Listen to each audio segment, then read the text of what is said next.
Bloodsucker. The moon hung low in the starless sky, its faint glow barely illuminating the dense forest that surrounded the small, isolated town of Blackridge. The town, nestled in the heart of nowhere, was a place forgotten by time, where whispers of folklore passed down through generations were treated not as stories but as warnings.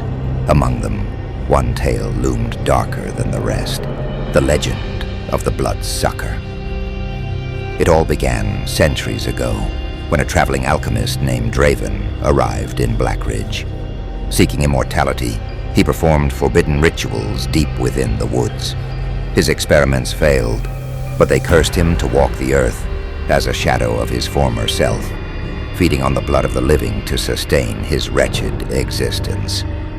Maya, a young journalist from the city, arrived in Blackridge to investigate the mysterious disappearances plaguing the town. People whispered that the Bloodsucker had returned. Livestock were found drained of blood, and then it escalated. 2 locals vanished without a trace. Maya was skeptical but intrigued. As someone who had built her career debunking myths, she was determined to uncover the truth. The cobblestone streets of Blackridge felt unnervingly quiet. As Maya walked through the town square, she noticed the uneasy glances of the townsfolk. They spoke in hushed tones and hurried inside at the slightest noise. A shopkeeper, noticing her journal, muttered, "You shouldn't dig into this. Some things are better left buried." Her first stop was the decrepit library at the edge of town, where she met Ezra, the elderly librarian. He was frail, his eyes clouded with age, but his voice carried the weight of someone who had seen too much. "You shouldn't be here," Ezra warned, his hands trembling as he slid an ancient book across the table. "This town, it's cursed. The Bloodsucker isn't just a legend, it's real." Maya laughed nervously. "You're saying a centuries-old vampire is haunting this town?" Ezra didn't smile.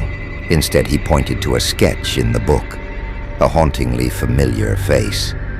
It bore an uncanny resemblance to the creature that had been described by the townspeople.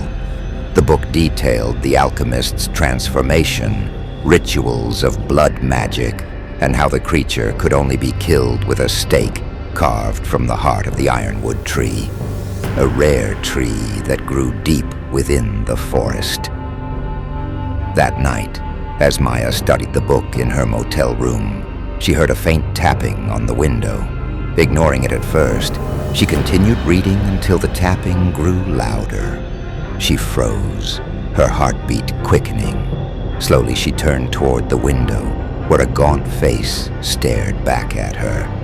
Its eyes glowed red, and blood dripped from its sharp, elongated teeth.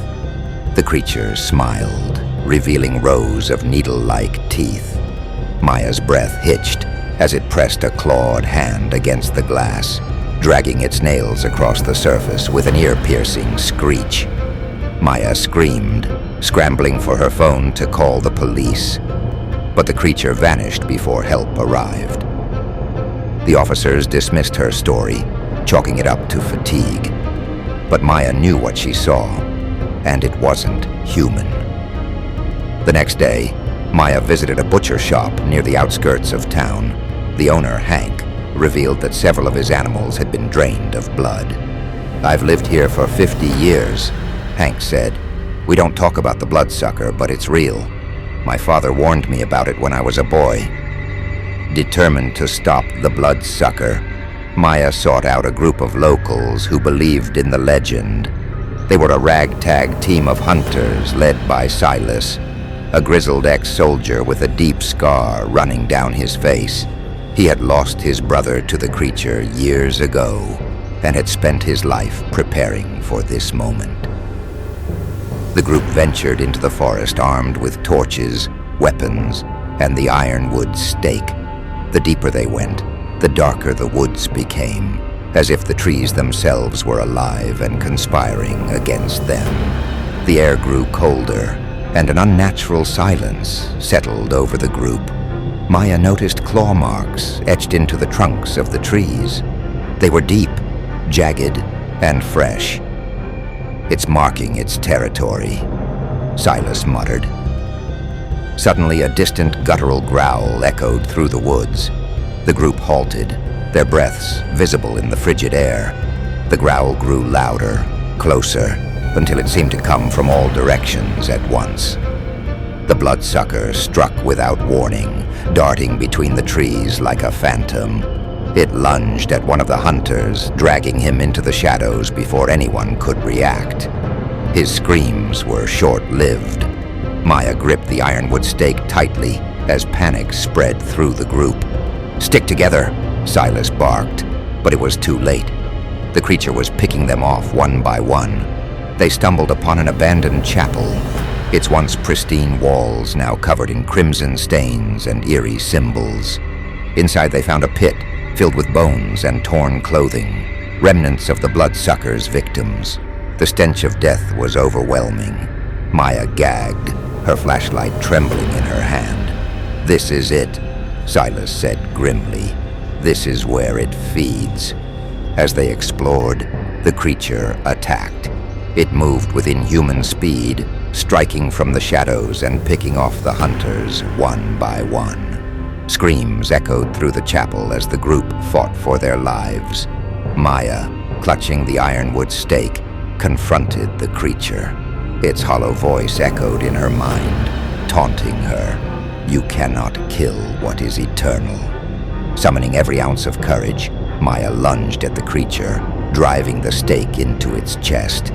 The bloodsucker let out an unearthly scream as its body convulsed, collapsing into ash. When dawn broke, Maya emerged from the forest, battered but alive. The townspeople hailed her as a hero, though many still whispered that the bloodsucker's curse could never truly be broken. Back in her motel, Maya replayed the events in her mind. Something about the creature's final words haunted her. She couldn't shake the feeling that this wasn't over. As Maya drove away from Black Ridge, she glanced in her rearview mirror and saw a pair of glowing red eyes watching her from the trees. Some curses, she realized, never die. The end.